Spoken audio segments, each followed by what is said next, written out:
Y bueno, muy, pero muy buenas tardes. Presento en primer lugar, así como aparecen, Federico Monazo, músico y escritor. Bienvenido, buenas tardes. No te escuchamos. Ya. Es que estoy con lo de la flotilla, lo tengo monitoreado al lado, entonces tengo que mutear uno para desmutear otro. Perdón. Buenas tardes, Marta Olivia, qué gusto estar otro miércoles más contigo, con Tere, con Arturo y la audiencia de Astillero. Gracias, buenas tardes. Tere Rodríguez de la Vega, socióloga, profesora de la Facultad de Ciencias Políticas y Sociales, panelista de la Mesa Roja de Pie de Página. Bienvenida, buenas tardes. Hola Marta Olivia, hola Arturo, Federico, sí, acá también con la otra pantalla puesta, esa pantalla tétrica. Gracias, lamentable y justo vamos a comenzar a hablar de este tema. Arturo Cano, reportero, cronista, escritor, periodista. Bienvenido, buenas tardes. Marta Olivia, buenas tardes. Federico, Teresa, un gusto estar aquí con ustedes, aún con las noticias no por esperadas menos duras y difíciles en el caso de la flotilla que se dirigía a Gaza, y muchas gracias a todas las personas que nos acompañan. Gracias, buenas tardes. Y bueno, justo comenzamos con este tema de que el ejército de Israel ha interceptado este miércoles a la Global Summit Flotilla, que aglutina más de 40 barcos con ayuda para la Franja de Gaza, minutos después de que la iniciativa humanitaria pues hablara de romper el bloqueo naval en el enclave palestino y había denunciado que había detectado decenas de embarcaciones no identificadas a pocas millas náuticas de distancia. Ya se ha publicado en redes sociales que las tropas israelíes han abordado al menos 2 de los barcos de la flotilla, el Alma y el Sirius. Ya nos dio a conocer nuestra compañera Camila Olvera en tiempo real cómo están tirando la página, ya no hay contacto ahorita con el resto de las embarcaciones. ¿Qué decir en estos momentos? Ya ha dicho la presidenta, pues que hoy dijo, pues ojalá lleguen con bien. ¿Qué más? ¿Qué falta? ¿Qué nos ha faltado a todos, Fede Bonazo? Escucho un ruido que creo que no soy yo, que me imagino que es la información directa de la flotilla, pero veo a Tere muteada. ¿No lo escuchan ustedes el ruido? ¿O soy yo nada más? No. A ver, voy a cerrar aquí. Sí. No, bueno, ¿ustedes no escuchan ningún ruido? ¿Me escuchan bien? No, perfectamente. A ver, es un tema que creo que es el tema de hoy, va a ser el tema de estos días, no porque los otros temas carezcan de interés, pero yo le confieso a la audiencia de Astillero que particularmente me tiene atrapado, estoy muy pendiente de lo que está sucediendo, porque por supuesto que aparte del objetivo principal de la flotilla Sumud, que es abrir un corredor de ayuda humanitaria, hay un objetivo político en esta manifestación de 50 barcos que transportan, perdón, de cientos de barcos que transportan a personas de más de 50 países. Y hay un objetivo político que es, como si hiciera falta, pero parece que sí, dejar claro una vez más lo que es la intención del gobierno de Israel en cuanto a su relación con el pueblo palestino y el genocidio que están siguiendo a cabo, disfrazado ahora de un posible cese del fuego a través de un ultimátum que, repito, se disfraza de plan de paz. Entonces, la acción de estos valientes activistas de tantos países del mundo también tiene la función de desenmascarar para mucha gente que aún duda de cuáles son las verdaderas intenciones de un Israel que siempre declara que está ejerciendo su derecho a la defensa y que en realidad cada vez más no puede ocultar las verdaderas intenciones expansionistas, colonialistas, de búsqueda de recursos, de planes de reconstrucción inmobiliarios que involucrarían, por ejemplo, a Tony Blair, este criminal de guerra que está siendo propuesto ahora como regente colonial en el plan de paz. Es decir, estamos observando un absurdo absoluto. Me confunde mucho el ruido que estoy escuchando detrás. Déjenme ver si apago. Ahí está. Perdón, es que tenía yo un escándalo aquí atrás. Decía, por un lado estamos viendo la construcción de un ultimátum absurdo que ni siquiera contempla la opción de los dos estados, la solución de los dos estados, sino que directamente le propone una capitulación absoluta a la autoridad palestina, por supuesto a Hamás, pero no le otorga después, incluso suponiendo que Hamás se retirara al exilio, un exilio que no garantiza la seguridad de sus miembros, como ya hemos visto en los bombardeos de Qatar, donde volaron a personas de Hamás que estaban intentando elaborar también un plan de tregua. Es decir, ¿qué garantías tiene Hamás de que Israel va a respetar ceses de fuego o la integridad física de sus miembros en el exilio o en la misma Gaza si se quedaran en Gaza? Pero que le arrebata al Estado palestino, que muchas naciones reconocen en lo retórico, pero muy poco en lo práctico, la posibilidad de tener sus propias fuerzas de seguridad, ya no digamos un ejército. Entonces, y esto si no lo aprueban en 72 horas, pues Netanyahu sigue con su plan genocida. Estamos viendo una propuesta criminal acompañada de gobiernos europeos, que son los que tienen acceso al Mediterráneo, que en una primera medida parecía que iban a apoyar o defender por lo pronto la integridad de los ciudadanos italianos y españoles con 2 fragatas, una italiana, una española, que acompañaba a la flotilla, que en realidad hemos visto que esas fragatas han frenado en la zona de exclusión arbitraria que ha designado Israel en torno a Gaza, un territorio que es palestino, y han jugado a favor del gobierno de Netanyahu, diciéndoles por comunicación de radio a los miembros de la flotilla que es el último momento que tienen para que mejor se retiren, den vuelta y regresen a España, a Italia y a los otros países de donde partieron las embarcaciones. Es decir, estamos viendo una traición de facto muy importante, con una medida que primero parecía de apoyo y que le iba a costar mucho más a Israel cometer otro de sus actos arbitrarios y criminales en aguas internacionales, pero no, las fragatas se detuvieron allá atrás, dejaron que la flotilla avanzara y sea en estas horas en que estamos hablando, en estos minutos y segundos en lo que estamos hablando, sea capturada con un destino muy incierto para todos sus integrantes y tripulantes. Si quieren, en el postrecito hablo de la convocatoria que está haciendo hoy en Relaciones Exteriores para presionar al gobierno mexicano de que dé todo el apoyo y brinde con absoluta firmeza apoyo a los integrantes mexicanos y mexicanas de la flotilla. Es muy alarmante lo que estamos viendo, desnuda un mundo muy hipócrita, donde el rey Felipe VI puede declarar en la Asamblea General de la ONU que estos son crímenes atroces, pero a la hora realmente de actuar contra los crímenes atroces retroceden y no cometen, no traducen esa denuncia retórica y verbal en ninguna acción concreta que detenga esta barbaridad, sino que aplauden incluso, como ha hecho Sánchez en las últimas horas, el plan de Trump, que repetimos, es una trampa absoluta. Habrá que esperar, por supuesto, la respuesta que al plan den las propias autoridades palestinas. Es imposible ejercer ahora una encuesta en Gaza para ver qué piensa la población o en Cisjordania. No están las condiciones para semejante referéndum, pero evidentemente es un plan cargado de trampa y de la vieja apetencia colonialista, ¿no?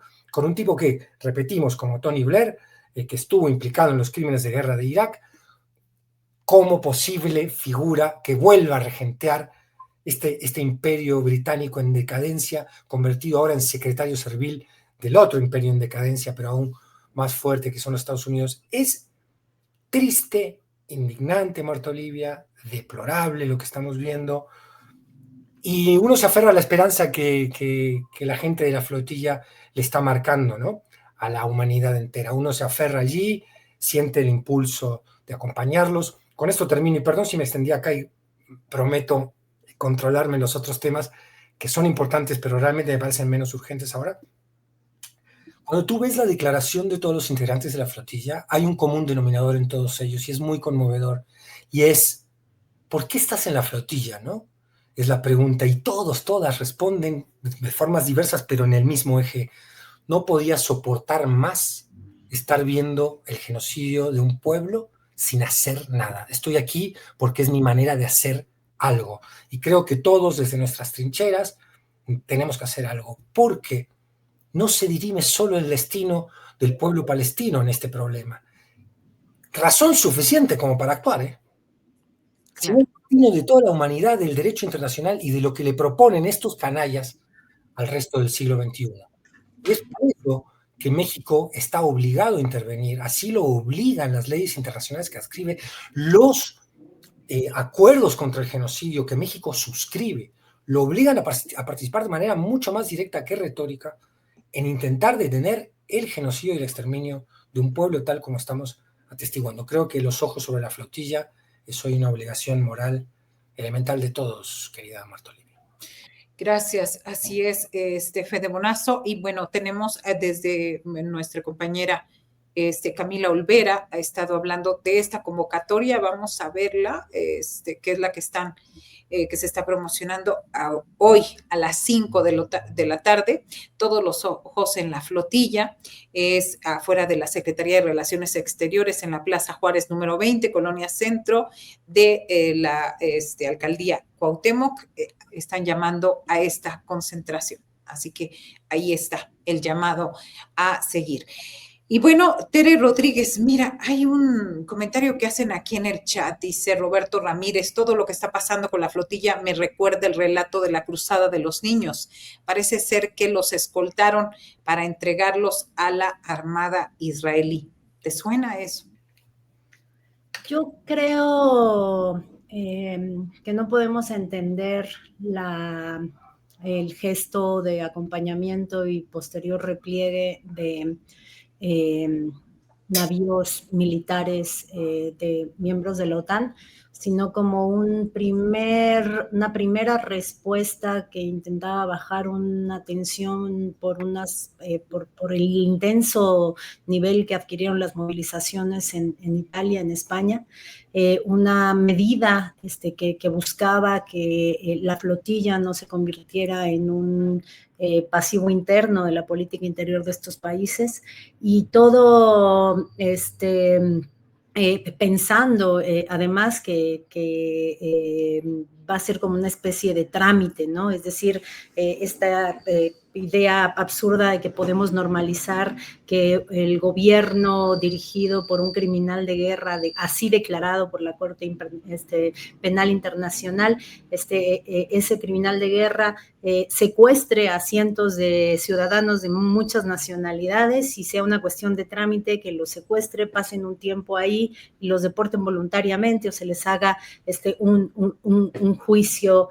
Entonces creo que este acompañamiento fue una especie como de respuesta de control de daños a los niveles muy intensos de movilización que hemos visto en las últimas fechas de apoyo a la flotilla en muchas importantes ciudades europeas, especialmente pienso en el caso de España y de Italia, y que todo iba así hasta que habló el jefe de la OTAN, ¿no? Es decir, cuando Trump sale ante cámaras escoltando al genocida y poniéndole la ruta de salida, imponiéndole la ruta de salida, está dictándole también a los países de la OTAN, a quienes considera, y lo hemos visto en todos los foros internacionales, subordinados, completamente subordinados, le está dictando un cambio de estrategia y les está diciendo que sus gobiernos no tienen por qué estar mirando su política interior, porque la política exterior de Europa la decide Estados Unidos, ¿no? Entonces, creo que eso es lo que vimos. Creo que la retirada de los navíos de Italia y de España responde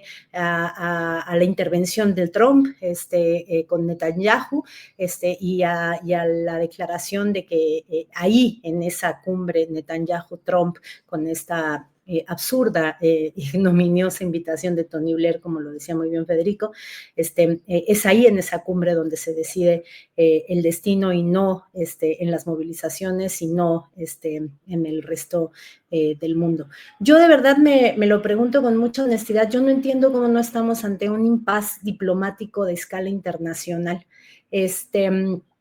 Sabemos que los crímenes de Israel son atroces cotidianamente, pero la detención, el secuestro de cientos de ciudadanos de una flotilla humanitaria hacia Gaza, cientos de ciudadanos de distintas nacionalidades, por parte de ya un criminal de guerra declarado culpable, con orden de aprehensión por parte de la Corte Penal Internacional, siguiendo protocolos de los que muchos de esos países, la mayoría, los países de quienes hay representación ahí en la flotilla, son adherentes, están regidos por ese derecho internacional que declara a Netanyahu un criminal de guerra y responsable de crímenes de lesa humanidad y genocidio. Esa es la persona que está ordenando el secuestro de cientos de personas. No entiendo cómo no hay un impasse diplomático. No entiendo cómo en el mejor de los casos se está confiando en que esto sea una cuestión de trámite y que sea rápido y que haya acompañamiento diplomático solo en el proceso de detención, juicio y deportación.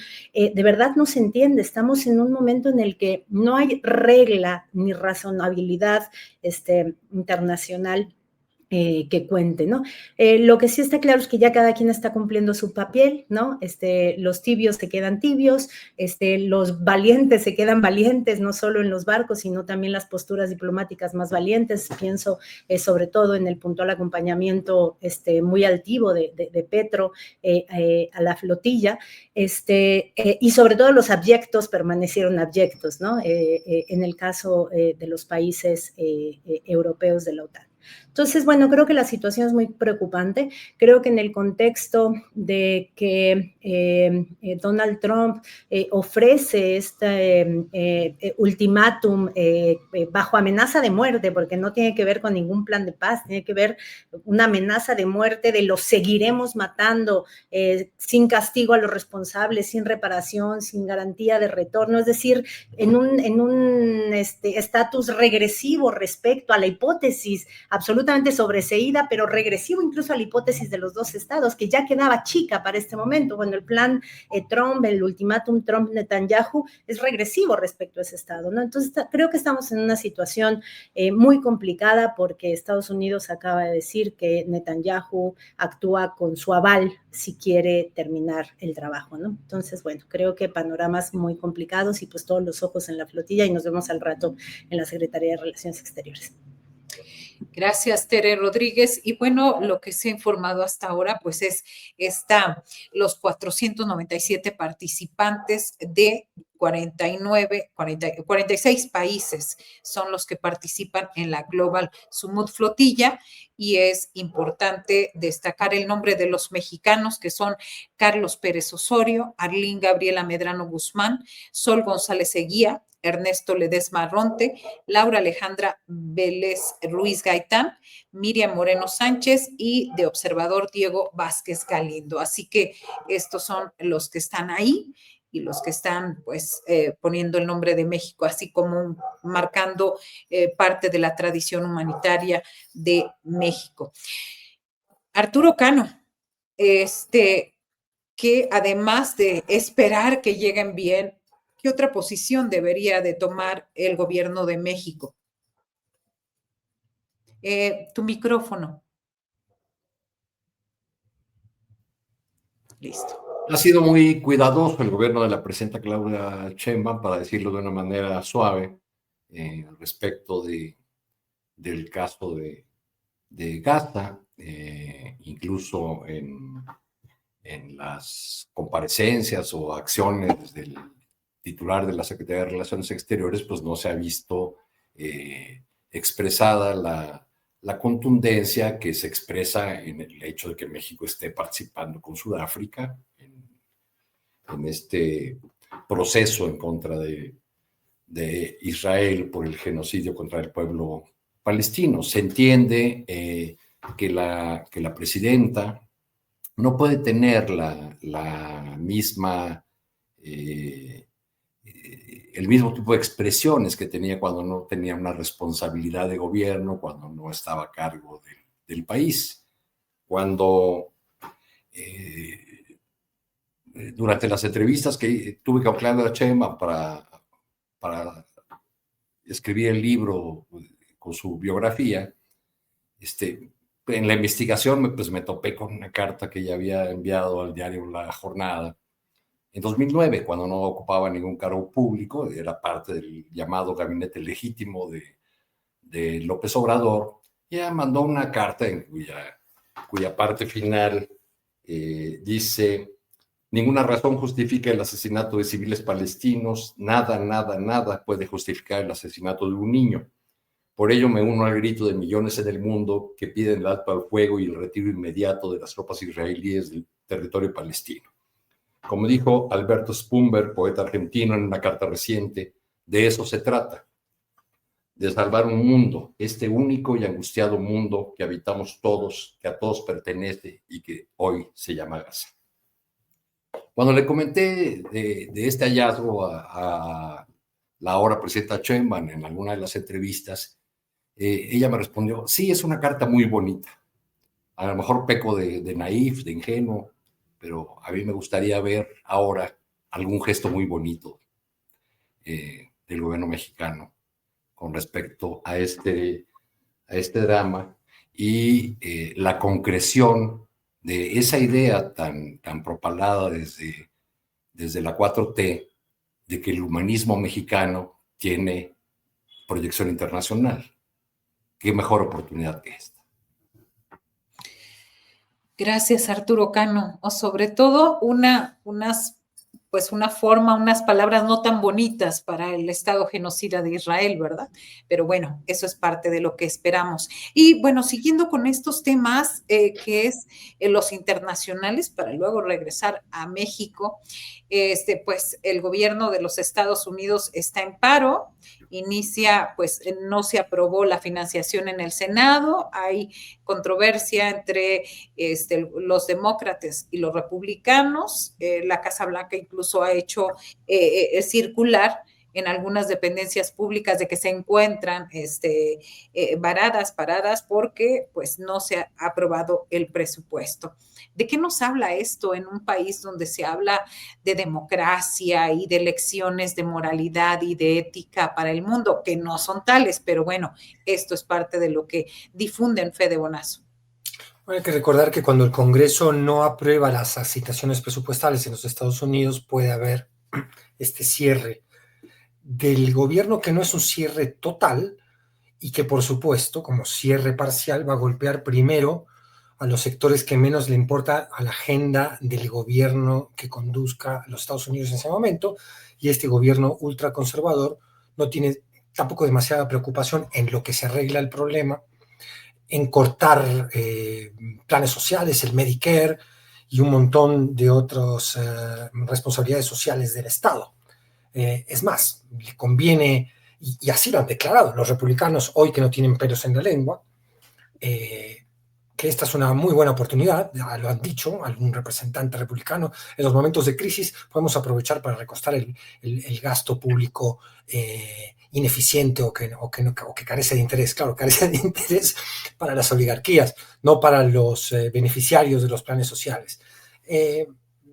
A ver, me parece que es una oportunidad más de extorsión política. Ha sucedido varias veces, sucedió con Obama, sucedió con Reagan.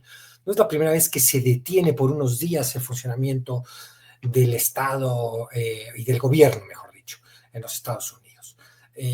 ¿Esto puede tener repercusiones para México? Sí, cuanto más se prolongue más, se hace un cuello de botella en las aduanas, se ralentiza la operación comercial. Esto puede tener un impacto reversible en el corto plazo en la medida en que la suspensión de los pagos a las diferentes agencias del Estado no se prolongue demasiado en el tiempo allá en Estados Unidos.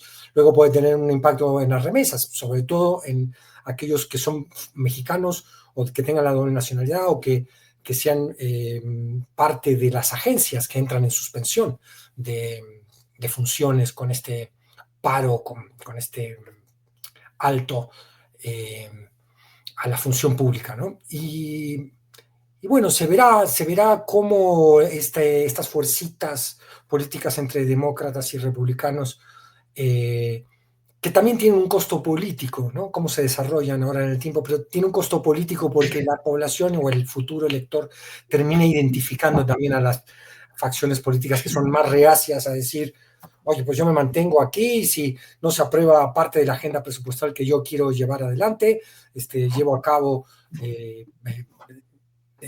puedo detener el presupuesto o la ley que permite la aplicación, la entrada en vigor del presupuesto. Entonces el electorado puede estar muy lento, en general no es un electorado muy veloz o avesado en los Estados Unidos, y en otras partes del mundo pasa igual. Pero con el tiempo se ha visto que si se mantiene una de las dos facciones políticas en pugna demasiado ahí cerrada con el tema, puede tener un costo electoral. De entrada es una oportunidad para los ultraconservadores de recortar planes sociales. Así lo ven algunos analistas como Stiglitz, por ejemplo, ¿no? Que han hecho una crítica no a este alto presupuestal de hoy, sino también en el pasado, cuando ha sucedido otras veces. No parece tampoco que esto vaya a ser una crisis en el vecino del norte institucional, ni mucho menos. Gracias, Fede Bonazo. Y justamente de las cosas, de las incongruencias que hay en Estados Unidos, pues, por ejemplo, la Oficina del Trabajo, pues va a suspender sus operaciones y no va a informar del desempleo porque no tienen presupuesto, a los casi, dicen, miles de casi desempleados en los Estados Unidos. Tere Rodríguez, sí, si no hablamos del primer mundo, que dicen, ¿por qué primer mundo? Sí, es una de las potencias mundiales, los Estados Unidos. Deja tú el primer mundo, el modelo de democracia liberal occidental, ¿no? Dentro de 10 años se cumplen 200 años de la publicación de La democracia en América, ese clásico de Alexis de Tocqueville. A 190 años, pues tenemos un modelo absolutamente agotado en todo lo que le quieras evaluar, ¿no? Es un modelo que permite que el dinero sea la variable que decide la balanza electoral, un diseño electoral que hace que los dineros, los grandes dineros, sean quienes a través de las contribuciones a las campañas puedan mover esa balanza y puedan darle identidad al proyecto político en turno en Estados Unidos. Una normalidad democrática que se ve cada tanto interrumpida y colapsada por algún crimen asociado a el deterioro de la política estadounidense, no necesariamente motivado políticamente en el rejuego de la política, pero sí movido por el deterioro de la política, por ejemplo, ahora con el crecimiento de las extremas derechas, y ahora, otra vez, como en 2019 con Donald Trump, es decir, como ya había pasado en su primer mandato y como ha sucedido en algunas ocasiones, un entramado institucional que no puede garantizar siquiera el establecimiento de acuerdos mínimos para el ejercicio cotidiano de los paquetes presupuestales, ¿no? Entonces, en lo procedimental, es decir, en la capacidad del Parlamento estadounidense, del Congreso estadounidense, de llevar a cabo la gestión para el funcionamiento del gobierno, no funciona. Como modelo democrático que blinda la participación ciudadana y le da a la nación el rumbo que las urnas dictaminan, tampoco funciona. Y además es una democracia permanentemente amenazada por la violencia política que se expresa en asesinatos de tinte claramente política. Ese es el país que dice que puede intervenir en los asuntos de otras democracias. Ese es el país que puede decir que Venezuela es una narcodictadura. Ese es el país que no puede ni siquiera gestionar el establecimiento de acuerdos básicos y elementales para que el presupuesto y el gobierno siga funcionando. Lamentable, pero muy sintomático de la crisis civilizatoria del país más poderoso del mundo. Gracias, Tere Rodríguez.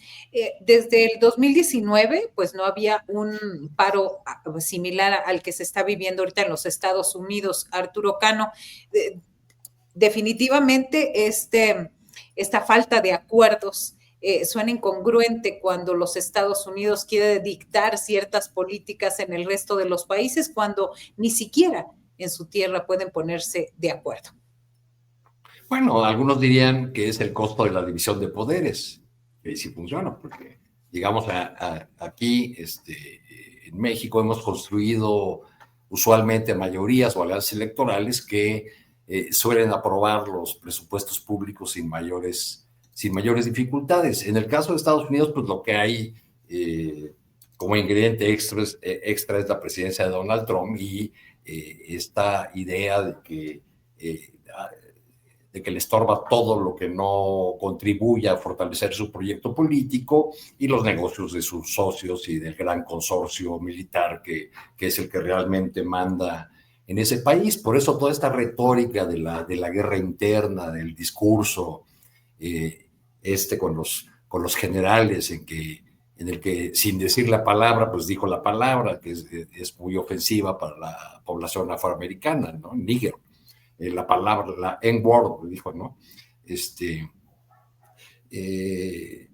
No va a pasar. Creo que ha hecho un buen resumen Federico de lo que va a pasar, lo que no puede pasar, pero pues nos viene a confirmar sencillamente que el modelo estadounidense de democracia, que todavía hoy las élites de derecha, o el establishment latinoamericano sigue mirando como el ejemplo a seguir, pues hace mucho tiempo que ya está agotado.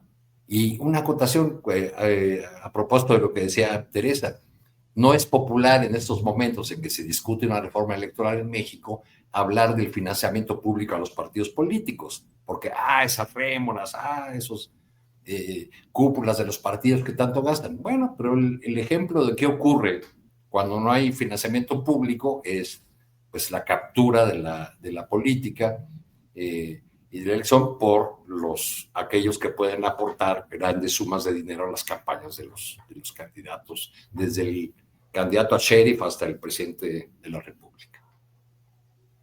Gracias, Arturo. Y bueno, vamos a hacer un pequeño corte informativo. Vámonos con Camila Olvera, un segundito, compañeros, para ver la actualización. Al parecer hay más ataques a la flotilla. Adelante, Camila. Buenas tardes. Así es, buenas tardes, Marta Olivia y Mesa. Hay ataques a 2 embarcaciones más. La primera alrededor de la 1:50 de la tarde hora de México fue la embarcación Yulara.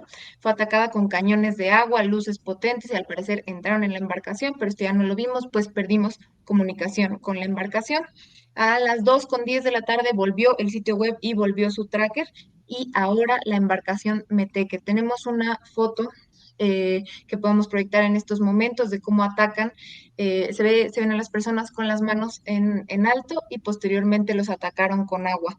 Si podemos poner el live stream en estos momentos, parece que terminó ese ataque en particular con agua y ahora están las cámaras en otros. Perdimos comunicación brevemente con el barco Meteque y al parecer, de acuerdo con el tracker, todavía se ve como si no estuviera bajo ataque. Evidentemente hay alguna clase de retraso, pero el Meteque es el barco que actualmente está en la punta. Entonces me parece que, no sé si será esta la estrategia, pero veo más o menos el patrón. Primero el Alma, que estaba a la cabeza, ya fue atacado, abordado y sus tripulantes secuestrados. Después el Adara igualmente atacado y ahora el Meteque, que estaba a la cabeza, de momento al menos sabemos que fue atacado con agua.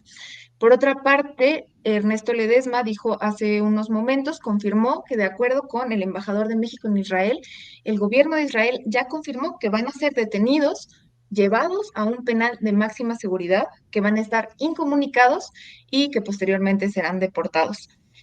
Hasta ahora la instrucción que siguen los diferentes barcos de la flotilla es seguir adelante. No se detienen los barcos hasta que sean interceptados y una vez interceptados no van a oponer resistencia. Esas son las actualizaciones y tenemos tenemos un video compartido en Twitter por la cuenta del Global Movement to Gaza del momento en el que abordan el Adara. Tenemos por aquí el tweet y podemos verlo en pantalla en unos momentos. Son las imágenes de video del momento en el que las fuerzas israelíes abordan el barco Adara. Las tenemos aquí en un momento, listo. Hard to give you a sense of how big and imposing it is. Coming round my side now. What are we doing? Hands up. Hands up, everybody. Can you put your fucking hands up, please? Se escucha una persona pidiéndoles que pongan las manos arriba. Hands up. Every last person. Todas las personas con las manos arriba.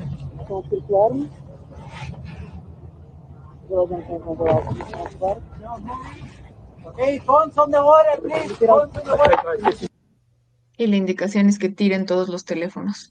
Esto es lo que tenemos por el momento. Yo creo que a las 3 de la tarde tendremos una nueva actualización y continuamos monitoreando. Marta Olivia. Al parecer fue detenida Arlene Medrano y bueno, el resto de los integrantes de la embarcación donde ella se dirigía ahí a la Franja de Gaza. Vamos a seguir, nos conectamos a las 3 de la tarde al terminar la mesa. Gracias, Camila, por estar al pendiente. Gracias, hasta pronto.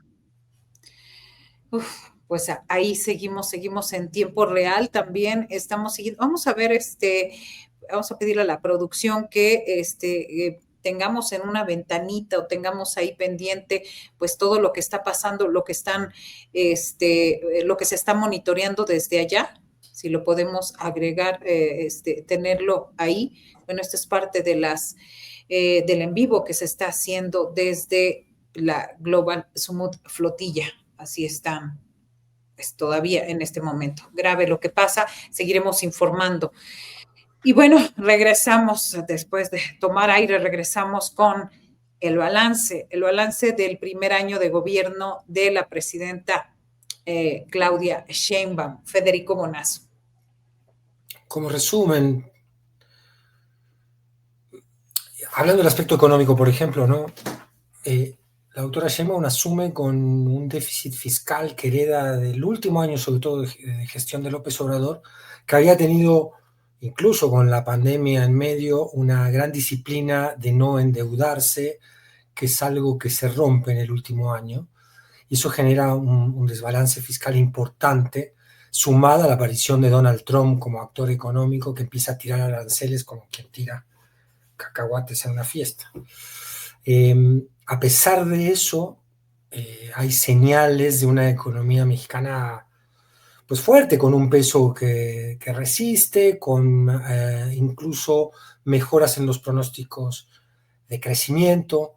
Y ese es uno de los grandes problemas, ese déficit fiscal y cómo este déficit va a condicionar los presupuestos y las acciones futuras del gobierno, al que en su primer año de gestión Claudia Sheinbaum puede decir, bueno, no la pasamos tan mal para una serie de escenarios bastante oscuros que teníamos encima. Después viene una serie de otras declaraciones del gobierno, de ella en su informe, de la intervención de Rosa Isela en el Congreso, defendiendo la gestión y los logros. Hay cifras inocultables de buen manejo en el sentido innegablemente correcto del tema de la seguridad, donde el delito de alto impacto baja, se reduce.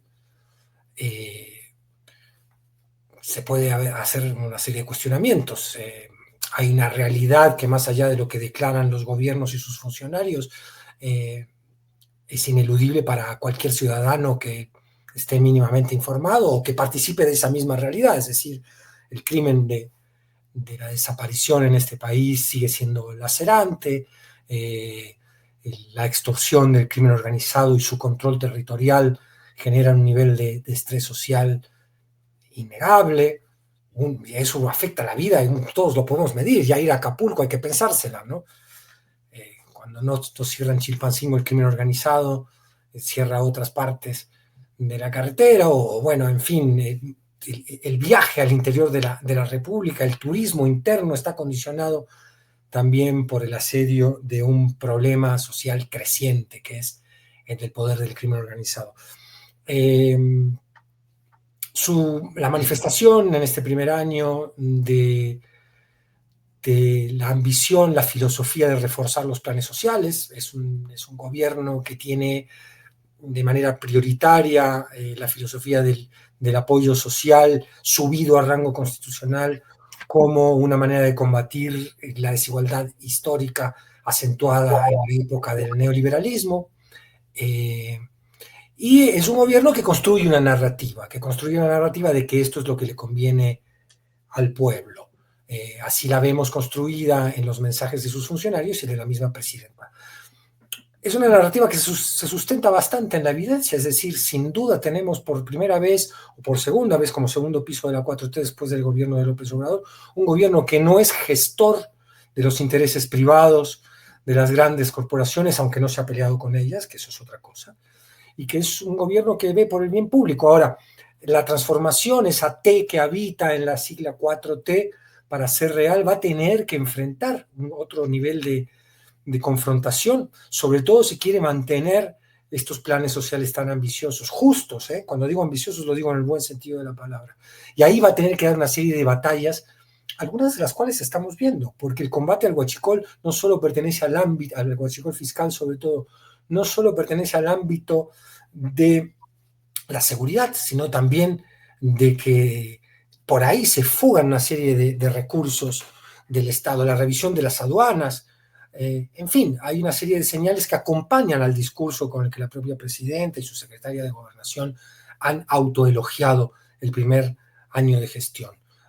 Un gran déficit es el de la salud, no alcanzaría solo con inaugurar hospitales, habría que estar reclamándole a la 4T que ese no puede ser un asunto secundario, ¿no?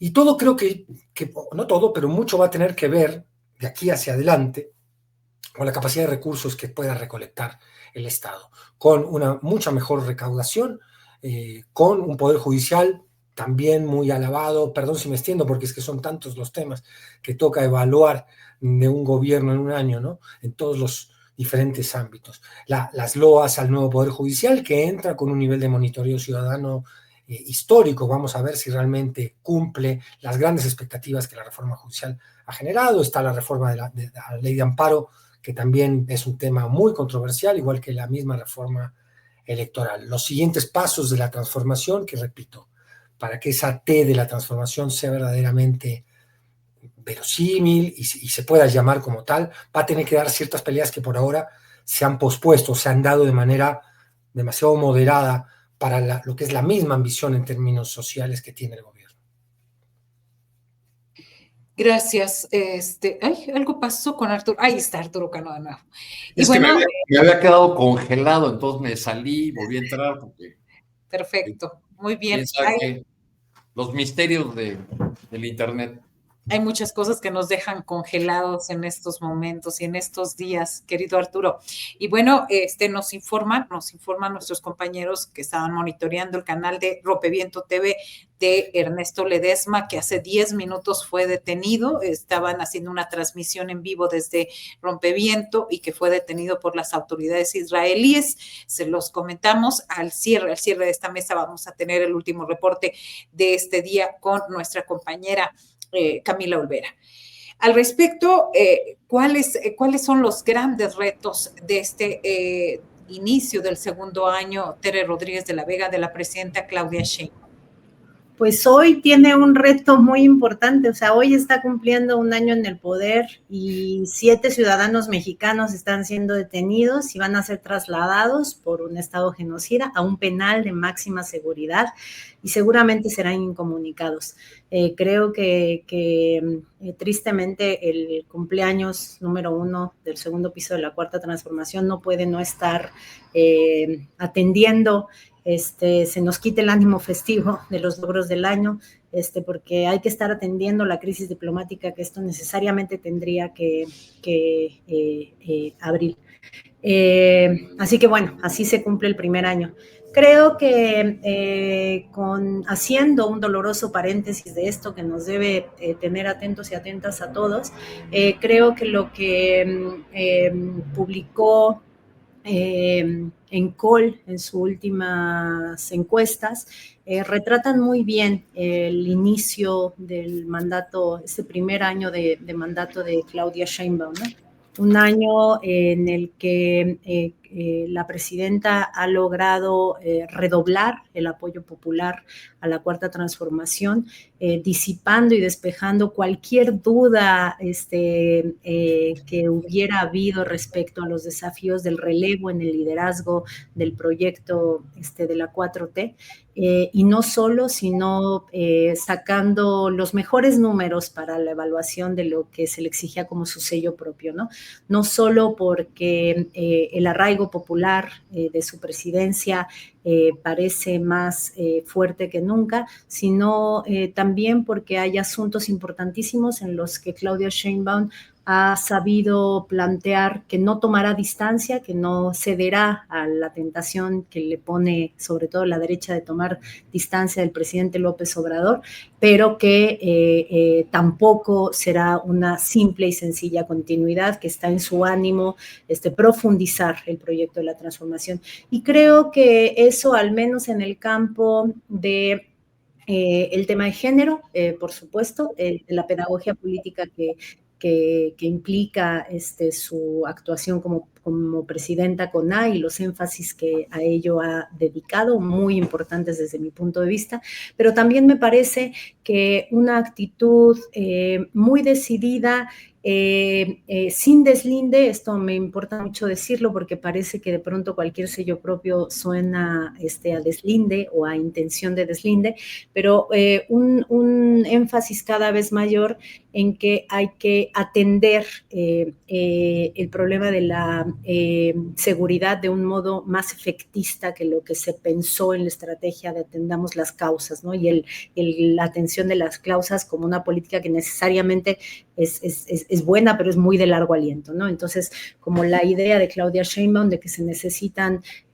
efectos más palpables en la reducción de la inseguridad y de la violencia en el país, y que eso se hace, y eso me parece muy importante, eso se hace no necesariamente con una percepción de mayor vigilancia policíaca de la vida cotidiana, ¿no? Que creo que es importante, no es una vía securitista por el lado de acrecentar la de por sí muy marcada presencia de las Fuerzas Armadas, policíacas y militares en la vida cotidiana del país, sino por la vía del combate a la impunidad. En algunos campos llegue a donde llegue, y el tema del huachicol fiscal será como muy interesante de seguir al respecto, pero también con estrategias de inteligencia, de inteligencia, ¿no? Es decir, y sobre todo, pues de inteligencia financiera, es decir, hay que seguir el trazo del dinero, porque en el trazo del dinero está el trazo de las redes de macrocriminalidad y su infiltración en el gobierno.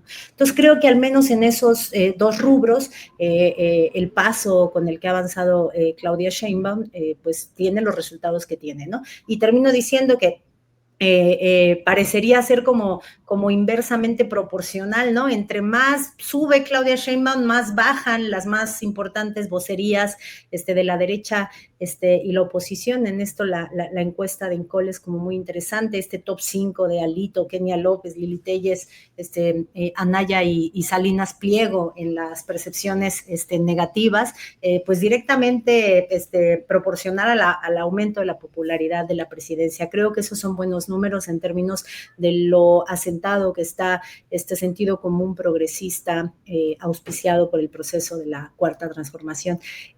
Solo resaltar que en esa misma encuesta hay como algunos personajes claves de la Cuarta Transformación a los que parece que la presidenta no arrastra en su popularidad, ¿no? Entonces ahí están esos empates técnicos entre buenas y malas percepciones de Monreal y de Adán Augusto, pero también de Andrés Manuel López Beltrán. Creo que eso como para discutirlo en otra ocasión.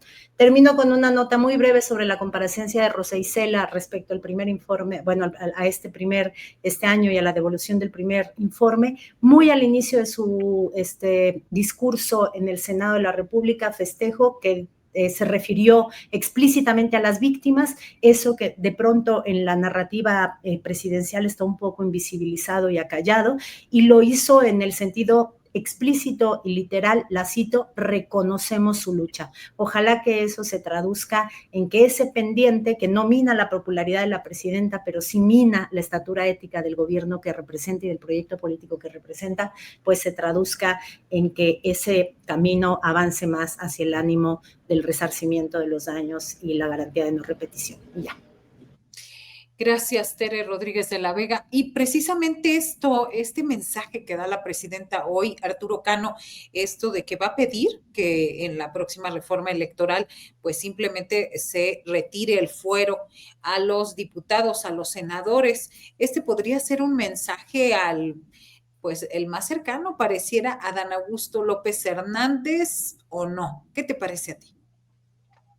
Pues ojalá lo fuese nada más para Adán Augusto, no para muchos otros personajes que se han escudado en el fuero para mantenerse impunes o al menos para mantenerse lejos de las investigaciones a las que deberían haber sido sometidos. Recuerdo un tal Cuauhtémoc Blanco, ¿no?, que en eso se escudó.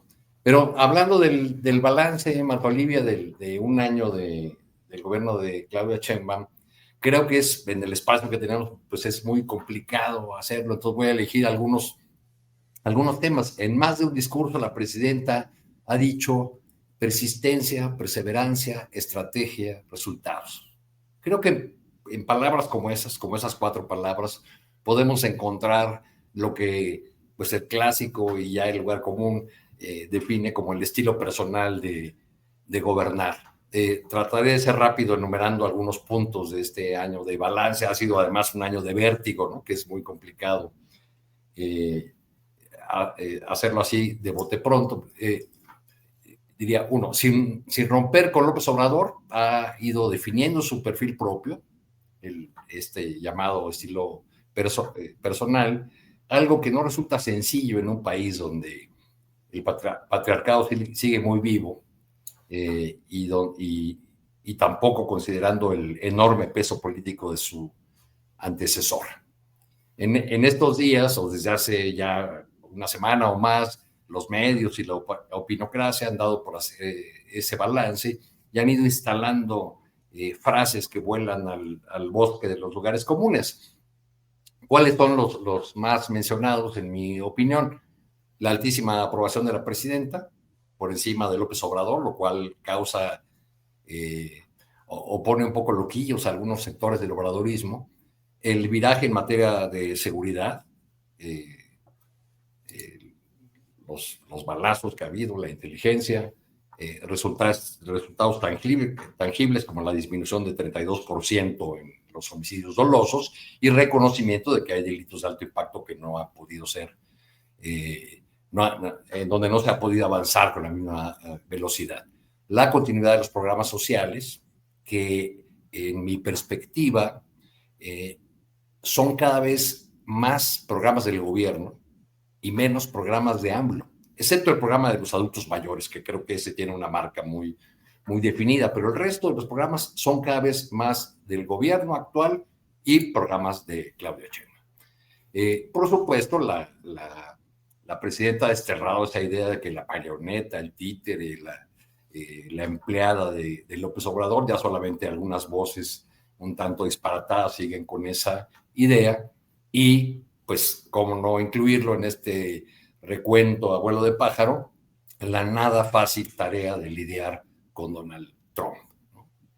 En los primeros días de este año, la secretaria de Gobernación, Rosa Isela Rodríguez, dijo en un discurso en Chiapas: vamos a agarrar el toro por los cuernos en materia de seguridad. Dejando de lado el detalle de que ella fue secretaria de Seguridad, bueno, pues empezamos a ver resultados y un cambio, un giro, detenciones, todo lo que ya ha informado el gobierno en sucesivos recuentos. Ahora hace una referencia en esta nueva comparecencia para glosar el informe en la Cámara de Senadores al tema de la corrupción, y dice que no habrá, anuncia que habrá más detenciones en el caso del huachicol, y que no habrá desde la 4T ni impunidad, sin importar de quién se trate. Entonces, así como se agarró el toro por los cuernos en materia de seguridad, yo espero que también, o la sociedad, muchos sectores de la sociedad esperan que se agarren en materia de corrupción, porque pues ahí pasó Segalmex y Ignacio Ovalle fue a su casa y nada ha ocurrido.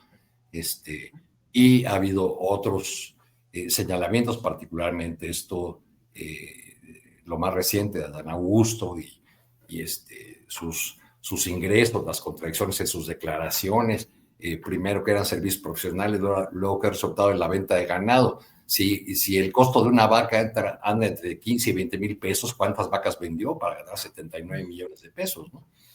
Yo creo que hacia adelante, hacia el segundo año, que era lo que preguntabas hace un momento, Sheinbaum va a seguir consolidando su presidencia, que en esa consolidación no necesita romper con AMLO. pero que entre mayor sea la fuerza de la presidenta, va a ser para ella más fácil deshacerse de algunos lastres, tirar el peso muerto que ya significan algunos personajes que andan más o menos en los niveles de rechazo que tiene Alito Moreno. Entonces, pues creo que algo que se ha destacado poco en el balance que se hace de Claudia es que los logros que ha tenido en la relación con el empresariado, tanto nacional como extranjero, y en un avance firme en los temas de infraestructura, ¿no? Así es. A eso hay que sumar lo de seguridad, que pues es muy claro que ahí sí hubo un cambio. Entonces, bueno, pues sin que suene a propaganda, y yo diría, pues tenemos presidenta. Nada más una acotación antes de que se me pase, Marta, porque no me quería quedar con esa espinita clavada de la semana pasada. El documental de Televisa. Vi el primer capítulo y me parece injusto que se diga que no hay una crítica al papel de Televisa en toda la etapa del partido hegemónico, el autoritarismo y eso. Caray, todas las veces que en ese primer capítulo aparece alguno de los rostros de Televisa, aparece en calidad de tapete. Una escena. Jacobo Zabludowski aparece en la sala de los López Portillo mientras Carmen Romano toca el piano.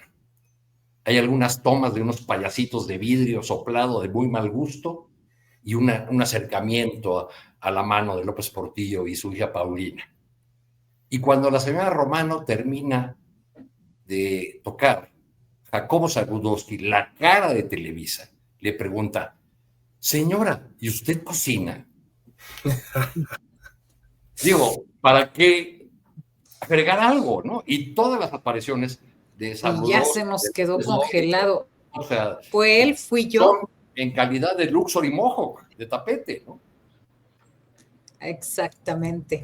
Y bueno, ya se me hace que ya te comiste del postrecito, Arturo, te adelantaste. Nada más déjame mencionar, ya me lo comí, déjame mencionar que está en huelga el Nacional Monte de Piedad. Una huelga que desde mi perspectiva es responsabilidad de una junta de administración de un organismo de asistencia privada que aprovecha sus exenciones fiscales para aumentar los salarios de su cúpula dirigente y que ha obligado a los trabajadores a llegar a esta huelga. Los que más pierden siempre en una huelga son los trabajadores porque dejan de percibir sus salarios, ¿no? Y bueno, pues es importante porque se trata de una institución a la que acuden muchos mexicanos cuando están en aprietos económicos. Muy bien, Arturo Cano. Postrecito, Fede Bonazo. Bueno, yo voy para allá, voy para la manifestación convocada a las 5 frente a Relaciones Exteriores. Los veo allí, audiencia de Astillero, que compartan con nosotros la inquietud, primero que nada, por los integrantes mexicanas y mexicanos de la flotilla. Segundo, porque de manera serena, consciente y absolutamente pacífica poder elevarle a una exigencia al gobierno de México de que haga algo más que retórica a la hora de cuidar la integridad física de estas personas. Es como si en otras épocas hubiéramos visto una flotilla que iba intentando abrir un corredor humanitario para alimentar y nutrir de insumos al gueto de Varsovia, y sabíamos que iban a enfrentar a la Gestapo, y aún así, sabiendo que iban a enfrentar a la Gestapo, no hacemos nada, ¿no? Esta es la Gestapo del siglo XXI, las FDI israelíes, sin duda alguna, y lo que estamos viendo es un asalto brutal al derecho internacional, a la integridad física de todos los tripulantes de la flotilla, incluidos los mexicanos que van allí. Y mi desprecio para toda la gente que pone en tela de juicio la importancia de una acción como han tenido los valientes integrantes de la flotilla. Toda esa gente que cree que es una manifestación absolutamente panfletaria sin ningún sentido, que se autovictimizan, y en fin, toda esa serie de estigmas con los cuales solo quieren tapar las atrocidades que comete el Estado genocida de Israel, que es una de las razones de ser de la flotilla, desenmascarar a ese Estado genocida. Además, por supuesto, de abrir el corredor humanitario, que ya vimos que eso no va a suceder, ya sabíamos de entrada que no iba a suceder. Entonces, sé que ya han detenido a varios de los integrantes, sé que Ernesto Ledesma está detenido, que Arlen también, y Estas horas son cruciales y la presión que podemos ejercer como ciudadanos en todas nuestras trincheras va a ser muy importante para el destino y la integridad física de nuestros connacionales y de todos los integrantes de la flotilla. Gracias, Fede Bonazo. Postrecito, Tere Rodríguez de la Vega. 30 segundos de postre dulce para que no nos vayamos así. Marta Olivia, muchísimas felicidades por el inicio y el arranque de tu nuevo espacio matutino. Creo que importa mucho que se reproduzcan estos espacios más de a pie, menos chilangocéntricos, así que bueno, aquí ya tienes una audiencia asegurada por las mañanas y verdaderamente muchas y muy sinceras felicidades. La otra, yo recuerdo allá por 1997, si no me equivoco, que cuando en nuestro país se libraba una guerra muy desigual contra las comunidades indígenas zapatistas, hubo gente de muchos lugares del mundo que vino a Chiapas y venía en misiones de observación civil y de paz. Y recuerdo aquella ocasión en la que cientos de ciudadanos italianos fueron a un lugar en el norte del estado de Chiapas, a Taniperla, a donde el gobierno les había dicho que no podían pasar, y claro que no podían pasar porque no querían que nadie registrara el nivel de asedio paramilitar auspiciado por el gobierno de Ernesto Zedillo en la zona. Los italianos muy valientemente pusieron el cuerpo frente a los paramilitares, frente a los retenes militares y fueron a Taniperla. Yo estuve ahí porque era parte del acompañamiento civil mexicano de esa flotilla terrestre hacia Chiapas y fueron expulsados del país bajo la norma del artículo 33 que prohibía que los extranjeros se metieran en temas de política interna. Yo de veras quiero pensar que el deslinde de ese viejo régimen que perseguía a ciudadanos del mundo que querían observar y que querían romper cercos contra pueblos oprimidos, pegue y hoy en día se traduzca en una decidida actitud diplomática frente al secuestro por parte de un criminal de guerra de 7 ciudadanos mexicanos. Relaciones Exteriores ya había anunciado estar atentos en conjunto con los países de origen de todos estos ciudadanos de la flotilla. Creo que necesitamos que se le dé firme continuidad porque las siguientes horas son cruciales. Para lo que vaya a pasar con nuestros connacionales que están allá poniendo el cuerpo por todos y todas nosotros. Gracias, Tere Rodríguez de la Vega, gracias también por tus palabras. Postrecito, Arturo Cano, de 30 segundos. A ver, ya, no te oímos, nada más te oímos gesticular. No, perdón. No, pues ya me lo comí. Agrego, si quieren, un par de datos sobre el caso del Nacional Monte de Piedad. Ya lleva años las sucesivas juntas a cargo de la administración de esa institución de asistencia privada, pues queriendo sencillamente acabar con el sindicato, no les parecía el contrato, entonces propusieron acabar con el contrato, no pudieron. Luego, en el proceso que hubo por ley, por la reforma de 2019, de que tenían que refrendar los trabajadores su contrato, pues el 95% de los trabajadores refrendó este contrato. Por otro lado, hay que decir también, en la dirección de ese sindicato, como en muchos otros del país, pues el líder, el secretario general, ya lleva ahí varias décadas, ¿no? Me parece que en el caso suyo, 3. Pero, de cualquier manera, pues los afectados son, sobre todo los trabajadores, y creo que en los próximos días es muy probable que veamos una campaña desde la cúpula de esa institución de asistencia privada para culpar a los trabajadores de que la gente no pueda ir a desempeñar sus prendas, ¿no? Entonces creo que hay que estar atentos a ese tema.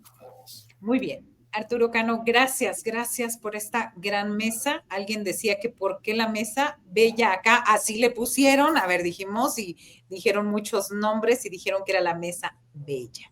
Así le puso Marta Olivia. No, Federico estarán Vamos a ver, acuérdense que hubo como 5 nombres. A ver, yo soy democrática, pero si le quieren cambiar, adelante.